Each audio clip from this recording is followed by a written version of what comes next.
ముందుగా ఈ సమావేశానికి వచ్చిన మీడియా మిత్రులందరికీ కూడా నా ధన్యవాదాలు తెలియజేస్తున్నాను. నిజంగా మీరు నాకు చేస్తున్న సపోర్టు అంతా ఇంత కాదండి, అందుకే మీకు ధన్యవాదాలు తెలియజేస్తున్నాను. ముందు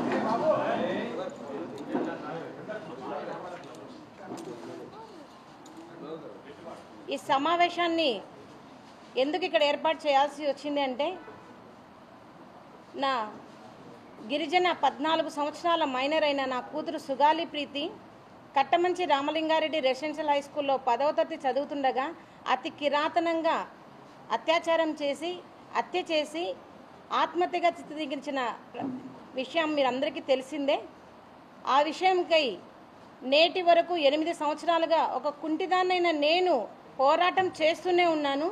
మరి ఇప్పటికీ కూడా న్యాయం అనేది ఏ క్వశ్చన జరగడం లేదు.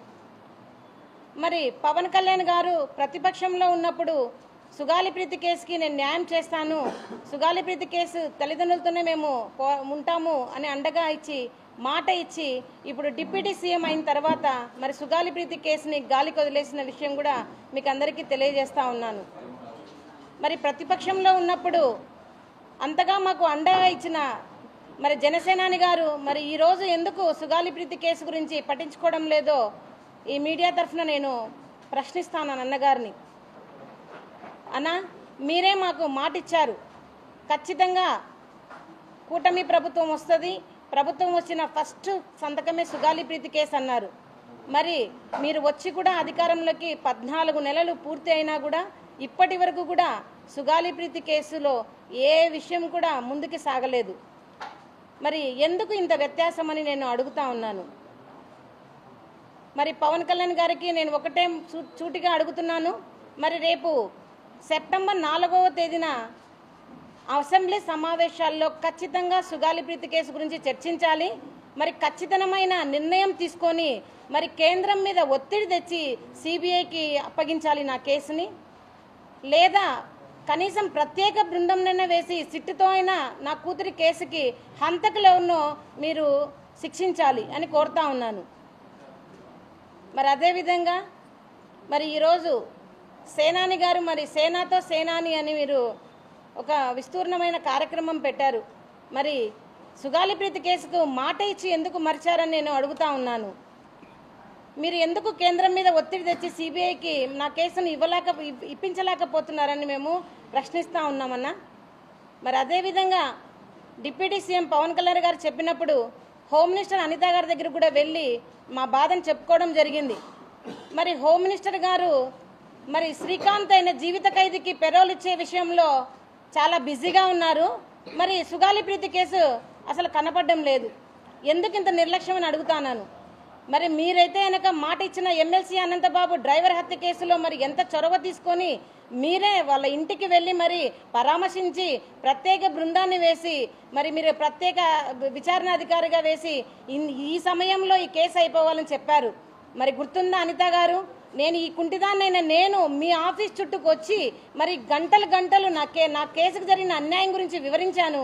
మరి ఆ వివరణ అంతా మీకు ఎక్కడ వెళ్ళిందని అడుగుతా ఉన్నాను. ఎందుకు ఇంత నిర్లక్ష్యం అనిత గారికి అని అడుగుతా ఉన్నాను.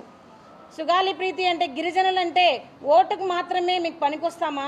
మరి ఎందుకు న్యాయం విషయంలో సుగాలి ప్రీతి కేసుకి ఇంతవరకు న్యాయం జరగలేదని హోమ్ మినిస్టర్ అనిత గారిని కూడా నేను అడుగుతా ఉన్నాను. మరి రాబోయే కాలంలో ఖచ్చితంగా సుగాలి ప్రీతి కేసుకి న్యాయం జరగకపోతే ఖచ్చితంగా మేము గవర్నర్ని అపాయింట్మెంట్ తీసుకొని గవర్నర్ గారికి కూడా మాకు జరిగిన అన్యాయాలు అక్రమాల గురించి కూడా మేము గవర్నర్ గారికి తెలియజేసుకొని న్యాయం కోసం మేము గవర్నర్ గారిని అర్జిస్తామని చెప్తున్నాను. ఇంకా అతి త్వరలో మేము సుగాలి ప్రీతి కేసు జరిగిన అన్యాయంపై డిజిటల్ క్యాంపెయిన్ కూడా మేము చేయదలుచుకున్నాము. ఆ డిజిటల్ క్యాంపెయిన్కి సూచననే ఈ బ్యానర్. మాకు ఎందుకు ఇంత నమ్మక ద్రోహం చేయాల్సి వస్తుంది అనేది ఈరోజు ప్రశ్నార్థకమైనది. మరి అదేవిధంగా ఈ కేసుకి న్యాయం జరగకపోతే కూడా నిరాహార దీక్షకు కూడా మేము పూనుకుంటామని మేము చెప్తున్నాము. ఎందుకంటే ఒక్కటి ఆలోచించండి, 8 సంవత్సరాలుగా మరి కాళ్ళు లేని ఒక అవిటి తల్లి పోరాటం చేస్తుంటే ఎందుకు ఈ ప్రభుత్వాలకు న్యాయం చేయాలనిపించడం లేదో చెప్పండి. మరి మేము ఎంతకాలం ఇలా పోరాడాలో చెప్పండి. స్కూలుకు వెళ్ళి చదువుకోమని పిల్లల్ని స్కూలుకు పంపిస్తే కీచకంగా అత్యాచారం చేసి హత్య చేసిన వాళ్ళని శిక్షించండి ముద్దాయిలంటే మీకు ఎందుకు అంత ప్రేమిస్తున్నారు ముద్దాయిలను? ఎందుకు శిక్షించరని అడుగుతా ఉన్నాను. మరి లోకేష్ బాబు గారు మీ రెడ్ బుక్లో సుగాలిప్రీతి హంతకుల పేర్లు ఉన్నాయా లేవా చెప్పండి. ఎందుకు ఇంత నిర్లక్ష్యం ప్రభుత్వానికి గిరిజనులంటే చెప్పండి అని అడుగుతా ఉన్నాను. మరి నేను ఈడ్చుకుంటూ ప్రతి ఆఫీస్ చుట్టూ నేను నా కూతురు గురించి చెప్తున్నానే, మరి ఒక్కరన్నా స్పందించడం లేదు ఎందుకు?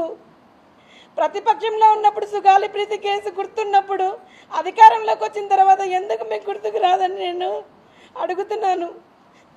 మీరు న్యాయం చేయలేరా? చేస్తారా చెప్పండి. ఒకవేళ న్యాయం జరగని పక్షంలో నిజంగానే మంగళగిరి పార్టీ ఆఫీస్ దగ్గర, జనసేన పార్టీ ఆఫీస్ దగ్గర నేను ఆమరణ నిరాహార దీక్ష కూడా మేము పూనుకుంటాము. ఎందుకంటే ఒక తల్లిగా నా బాధ నా కూతురికి మనశ్శాంతిని కలిగించాలి. ఆ మనశ్శాంతి కలిగించడానికి నేను ఎంత దూరమైనా పోరాటం చేస్తానని మీడియా ముఖంగా తెలియజేస్తున్నాము.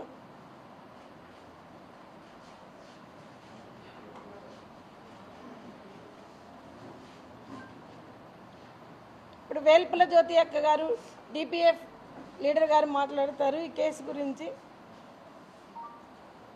ఈరోజు